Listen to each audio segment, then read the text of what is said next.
মনে না থাকার সমস্যা বা মনোযোগ ফোকাস না থাকার সমস্যাটা একটা বৈশ্বিক সংকটে পরিণত হয়েছে। এটা শুধু আপনার আমার সমস্যা না, সারা পৃথিবীতে এই সমস্যাটা। এবং আপনি প্রত্যেকটা মানুষকে দেখবেন যে মানুষের কিছু মনে থাকে না, মনোযোগ ধরে রাখতে পারে না। আমি একটা জিনিস খেয়াল করেছি, ২ রাকাত নামাজ, অনলি ২ রাকাত নামাজ, যেটা হয়তো ৩ মিনিটে পড়া সম্ভব, ৪ মিনিটে সম্ভব, ২ মিনিটেও পড়া সম্ভব। ২ রাকাত নামাজ কোনো দিকে মনোযোগ যাওয়া ছাড়া সম্পূর্ণ আল্লাহর দিকেই মনোযোগ থাকবে, যা পড়ছেন সেটার দিকেই মনোযোগ থাকবে, আপনার অন্য কোনো দিকে মনটা যাবে না। এইভাবে মনোযোগ নিয়ে মাত্র ২ রাকাত নামাজ পড়ার মতো ক্যাপাবল মানুষ হাজার হাজার মুসল্লি, লাখ লাখ মুসল্লিদের মধ্যে একজনেরও নেই। আপনি ট্রাই করতে পারেন, শুরু করেন নফল নামাজ ২ রাকাত করে পড়েন, দেখে ট্রাই করেন তো যে একবারও মনোযোগ যাবে না, আমি দেখে হয় কিনা। খুব ডিফিকাল্ট হয়ে গেছে। গবেষকরা বলছেন মানুষের ফোকাস ধরে রাখার যে ক্ষমতা সেটা খুব ভয়াবহ আকারে হ্রাস পেয়েছে। একটা সময় মানুষ যদি ৩০ সেকেন্ড, ৪০ সেকেন্ড বা ১ মিনিট ফোকাস ধরে রাখতে পারতো, এখন তার 50%ও মানুষের নাই ক্ষমতা। মনোযোগ হারায় ফেলছে মানুষ। কেন? গত ১৫-২০ বছর আগেও এত ক্রাইসিস ছিল না, এখন যত ক্রাইসিস। তাহলে এই ১৫-২০ বছরে কি এসেছে পৃথিবীতে যেটা আগে ছিল না? আমরা একটু চিন্তা করলে, ভাবলে দেখি, সেই জিনিসটা আর কিছু নয়, আমাদের স্মার্টফোন এবং সোশ্যাল মিডিয়ার ব্যবহার।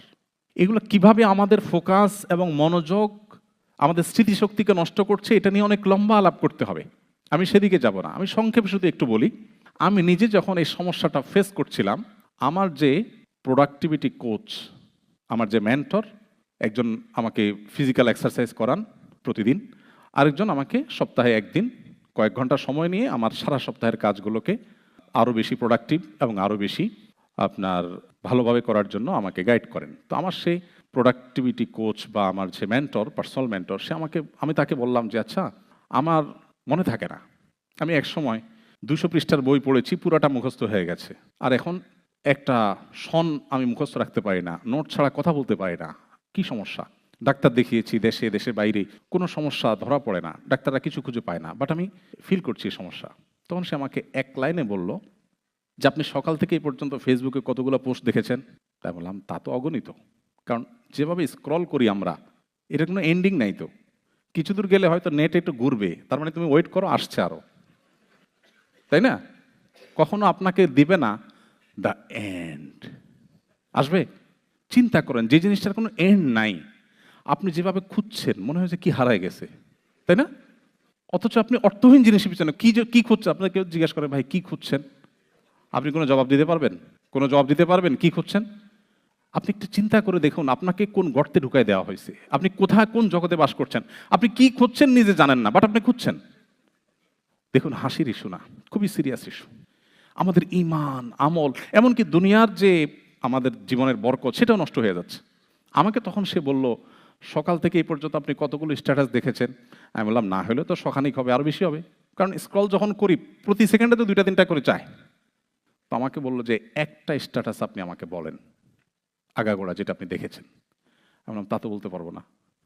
বলছে কমেন্ট কি পরিমাণ দেখেছেন? আমি অগণিত কমেন্ট দেখেছি। বলে যে একটা কমেন্ট বলেন আমাকে আগাগোড়া। আমি তাও বলতে পারবো না। তো আমাকে সে বলল, এর মানে হলো আপনার ব্রেইনকে আপনি ট্রেন করছেন যে তোমাকে মুখস্থ রাখতে হবে না। তুমি ডোপামিনের আশায়, সাময়িক আনন্দ, সাময়িক ব্যথা, একটা গুড নিউজ দেখেছেন, আপনার পছন্দের দল জিতেছে, ওয়াও মাশাআল্লাহ, আপনি খুশি হয়ে গেলেন, ডোপামিন। আবার দেখেছেন গাজায় মানুষগুলো অনাহারে মারা যাচ্ছে, এর মধ্যে আবার হামলা চালিয়েছে অভিশপ্তরা, এটা দেখার পর আপনার কষ্ট হয়েছে, মনটা খারাপ হয়েছে। এই যে সাময়িক আনন্দ আর সাময়িক বেদনা, এটাই আপনার উদ্দেশ্য এই স্ক্রলিংয়ের। এখান থেকে আপনি কোনো জিনিস মুখস্থ করতে চান না, আপনার ব্রেইন অভ্যস্ত হয়ে গেছে যে আমাকে মুখস্থ করতে হবে না। এর ফলশ্রুতিতে আপনার কোনো কিছু মনে থাকে না, মনোযোগ থাকে না, বিকজ আপনার ব্রেইন অভ্যস্ত হয়ে গেছে মনোযোগ না রেখে অসংখ্য জিনিস পড়ার উপরে। আপনি এটা ছেড়ে দেন, সিরিয়াস হন, আপনার জীবনে পরিবর্তন আসবে। কয়েক মাস হয়েছে আমার মোবাইলে কোনো ফেসবুক, কোনো ইউটিউবের অ্যাপ নাই। আমার অফিসে, আমার বাসায়, আমার কোনো পিসিতে কোথাও নিউজ ফিডে ঢুকার কোনো অপশনই নেই। সেটা এমনভাবে ব্লক করা, আমি চাইলেও ঢুকার সুযোগ নেই। আলহামদুলিল্লাহ, আমি ফিল করছি যে আমি অনেক ভালো আছি। আমরা যারা ইবাদত করতে পারছি না, নামাজে মনোযোগ থাকছে না, আমাদের যাদের ফোকাস নষ্ট হয়ে যাচ্ছে, আমাদের বাচ্চারা ধ্বংস হয়ে যাচ্ছে, আল্লাহর শপথ করে বলি এটার প্রভাব সবচাইতে বেশি। আরো অনেক কারণ আছে, এটার প্রভাব সবচেয়ে বেশি।